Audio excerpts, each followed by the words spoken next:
Today we're meeting with Fritz, former track and cross-country coach at Millersville University. Thanks for being with us today and sharing your thoughts.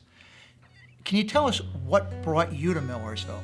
Well, as most people, you have a dream to coach someday in a college. And at the time I was teaching in high school, I was coaching wrestling and track. And I was successful in both of them and could have gone either way. A friend of mine, Rod Bimson, was teaching here at Millersville, and they had a sabbatical leave opening in January. Was going to be an assistant track coaching position. So I had applied, and then I had called Rod in early November before wrestling season started, and I asked him what's the story on the job. He said, well, they decided not to hire somebody. So I was, okay, fine. So I started coaching wrestling in high school. I saw Rod and the assistant wrestling coach at a clinic, and they said they just had a department meeting and they decided they were going to hire somebody. He said, get your application in. So okay. So I did, and we came down to Millersville to visit Rod and his wife and family over Thanksgiving. And we got here on a sunny afternoon, and Rod said, I have an interview for you this afternoon. So we came over and interviewed with Ray Runkle, who was the athletic director and the department chairperson. So okay, fine. And was called back for a second interview and was hired. So I had a goal and had the opportunity and got the job, and here I am. So, you were in high school, you were coaching wrestling and track. Did you do sports in college or high school yourself? I did. In high school, I played football, I played basketball, I played baseball, and I ran track and played baseball in the summertime. I never had any wrestling experience. I learned that at college. Never saw a wrestling match until I went to college. So. Where'd you go to school at? I went 1 year to Albright in Reading. They didn't. I always wanted to teach phys ed. That's what my goal was from the time I was in 9th grade. Because my high school football coach and track coach had a tremendous influence on my life. And so my parents really didn't want me to be a teacher. Teachers didn't get paid a lot of money back in those days. And so I went to Albright in the pre-professional program. And I was halfway through, and I said, this is not what I want to do. And so I came home, said to my mom and dad, I said, look, I said, I did what you wanted me to do. I said, I'm going to transfer. And so that's what I did. I transferred to East Stroudsburg. And I played football at East Stroudsburg, was out for track for one spring. And then Mary and I got married because she started college right out of high school. I didn't. I worked a year. My parents didn't have any money to send me to school. So I worked a full year before I went to college, and then we got married when she graduated from college, and she got a teaching job up in East Stroudsburg. So what year was it that you came to Millersville? I came in January of 1968. So tell us about the campus, the atmosphere, student body. What was it like? What was going on here? Well, in '68, that was during the Vietnam War. I can remember of an incident that occurred. One of our first track trips was to Lock Haven, and when we were at Lock Haven, we heard that Martin Luther King was murdered. So we had to come back through Harrisburg, and at that time you didn't have a bypass. We had to come right through downtown Harrisburg, and there was concern of the bus driver and Art and I of having to come through Harrisburg because we didn't know what was going to happen. So that was the beginning of that whole era of the Vietnam era and so on. So there was unrest on all campuses at that period of time. Our student body was good. We didn't have that unrest in our student body. For the most part, our students were, a lot of them were first-generation college students. They were the first member of their family to go to college, and that's what we attracted. About how large was Millersville College at that I think when I came, it was about, I want to say it's about 4,000 students and then grew over the years to where it is today. Do you have any memories of about what it cost to go to college at that time? I want to say, I don't remember exactly, but I think, it was probably in the neighborhood of about $4,000, and that was room and board and tuition. It'd be pretty rough about the rough guess. Si, how long did you remain at Millersville? I was here from 1968 until I retired in 1997. And now you went through some transitions as far as jobs. Can you walk us Sure. through that, and then we'll come back and go through them a little more. As I said, I was hired as the assistant track and cross-country coach. And I coached with Art the first year, the year we won we didn't win the championship that year. The second year I was here, his last year was when we won the state championship. Then I was appointed the head track and cross-country coach. And I served as the head track coach for 5 years. I had also then when Art became department chairperson, the responsibility of the campus intramural program was under the guise of the department chairperson. He really didn't want to do that, and I had spent 9 summers in recreation as a playground leader and a playground director of a large playground, and then a supervisor for a whole school district's playground.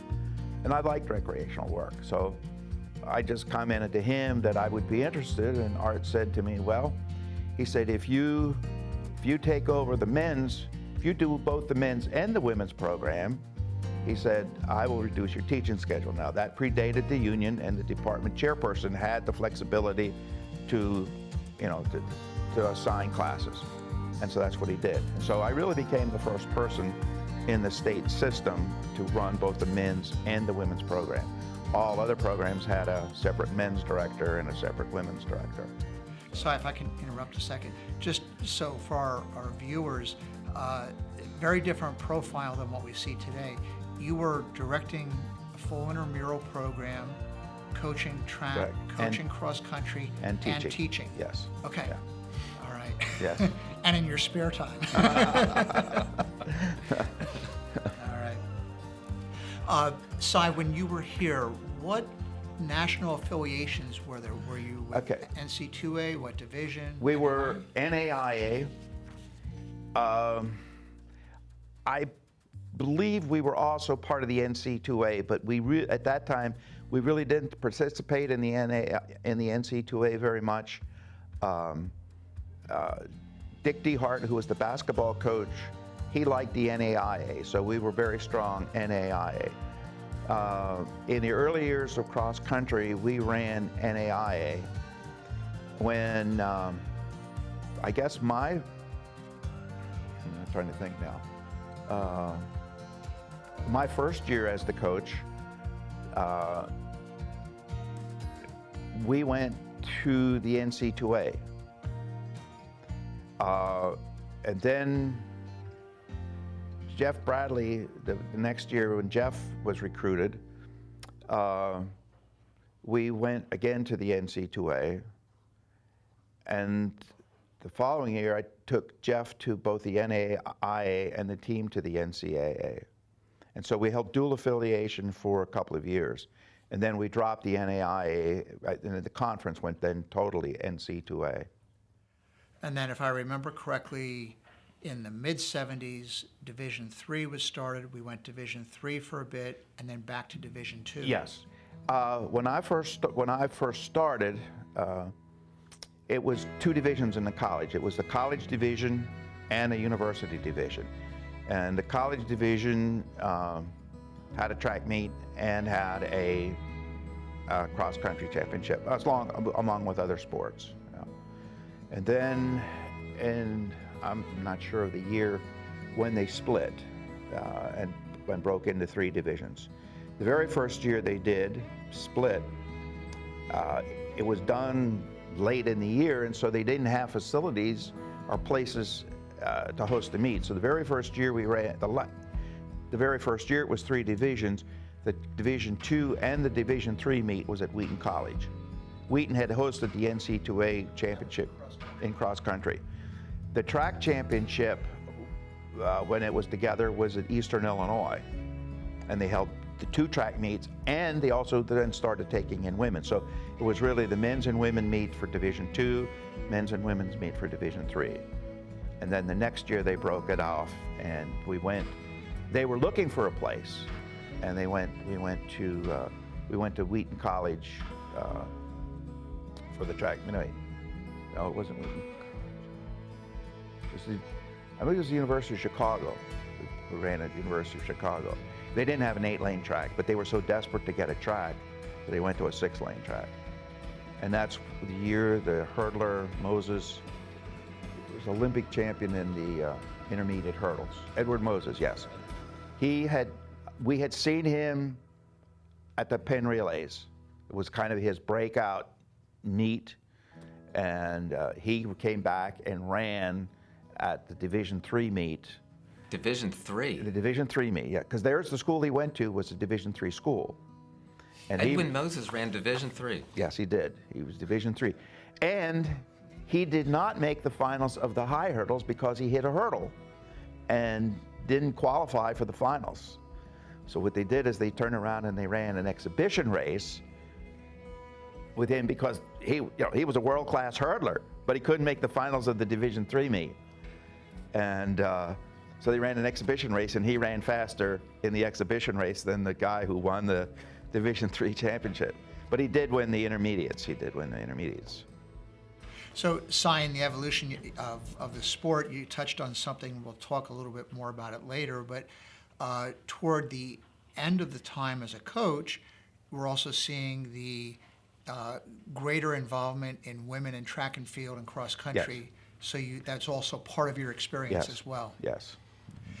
Let's move over to help us understand about facilities and the sport of track and field.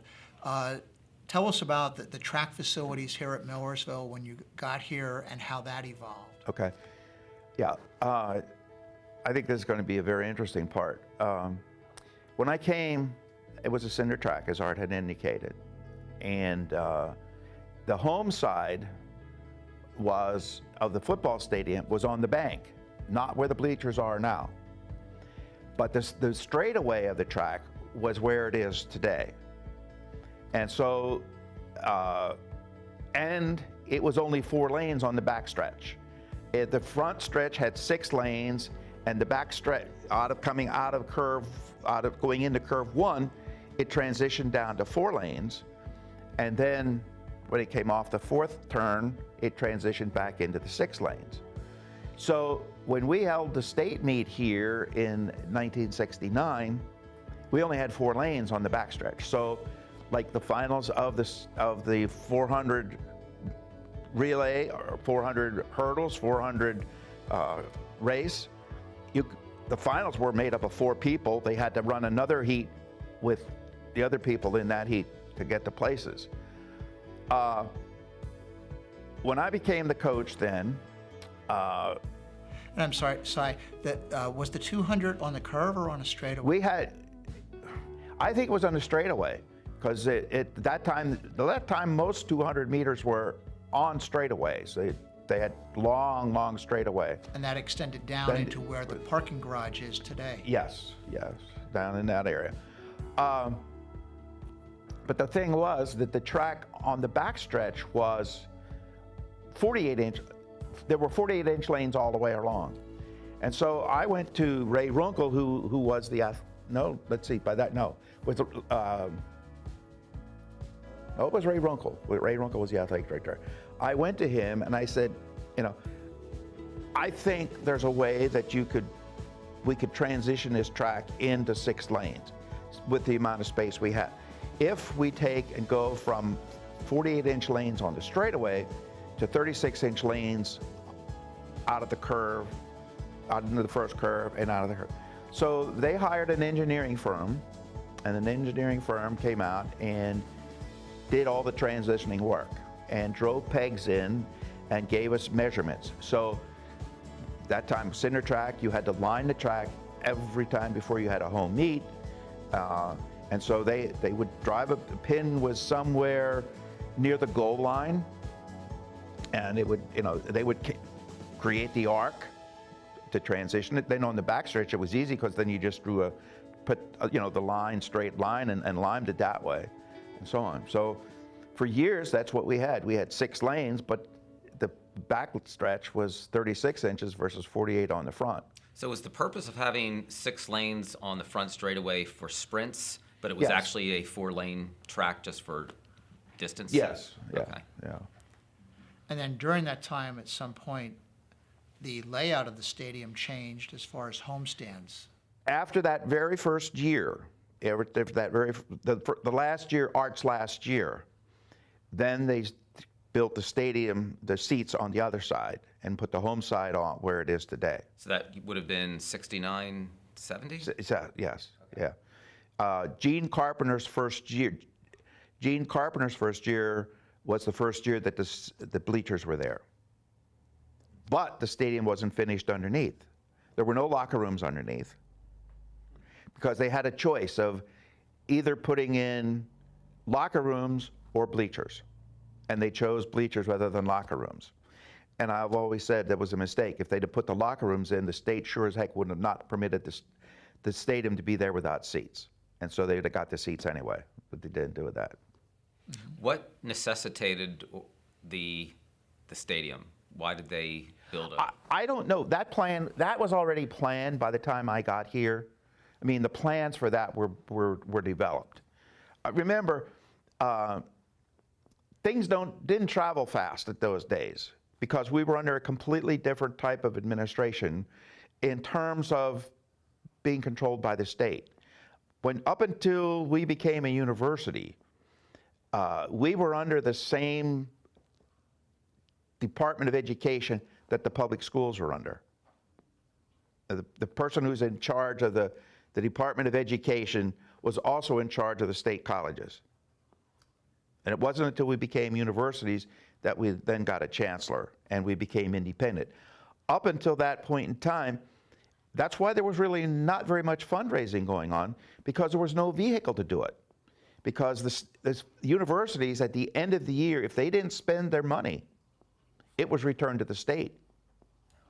So you could not keep a fund like the day and build up an endowment and things like that.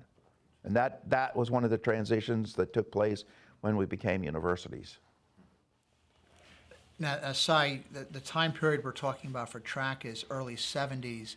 Tell me about who did you compete against, and did you go to invitationals, dual meets? What was the structure? Well, yeah, we were still pretty much a dual meet team at that point in time. We did compete in the Penn relays. At that time, about the only involvement in the Penn relays was on a Friday afternoon. There used to be a state college mile relay. And that was kind of the big thing, because that's the first time we would get to see the people from the western part of the state. And not all of them came in. You have to also remember that back in those days, not every school had track. It was limited. It's like it is today. You know, schools don't have track, schools don't have cross country, and so on. And that's what it was like back then. And the state meet was not really like Shippensburg and Millersville, Westchester, Westchester was out of the conference for a while. They were in the Middle Atlantic Conference with LaSalle and St. Joe and those schools. And their first foray back into it was my second year as coach, was their first move back in. So your first year was 70? Yes. So 71. 70, and then they came back in 71. The 70-71 season, they were back in the conference. In staying on track, who were some of the strong teams that you competed against? Well, when we were just in the IUP was strong, and Shippensburg was strong. Then, when the time that I was hired, there were also a bunch of other coaches that were hired. Dick DeSchrijver at East Stroudsburg, Ronnie Puel at Bloomsburg, Doug Watts at Edinburgh. There was a group of us that were hired at that time. And as Art said, he didn't recruit, he didn't believe. When I came on board, I was gung-ho. I was going to recruit, okay?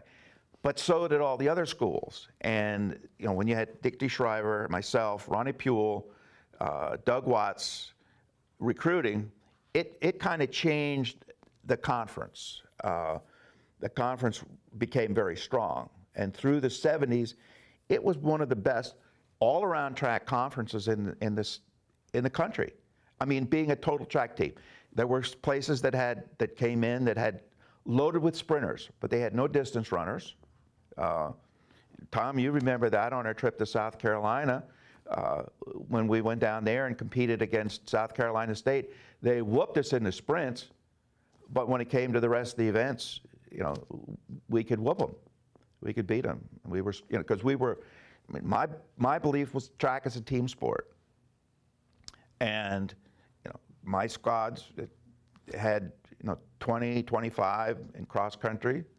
We had 35, 40 in track. And so, we were covered all the way across the board. We had strong people all the way through. Cy, thank you very much for sharing your experiences. It's been very insightful, and I'm sure those who view our site will really appreciate everything you've shared with us today. Thanks for taking the time and putting the energy into doing it, and for all of your contributions. Well, thank you. Thank you.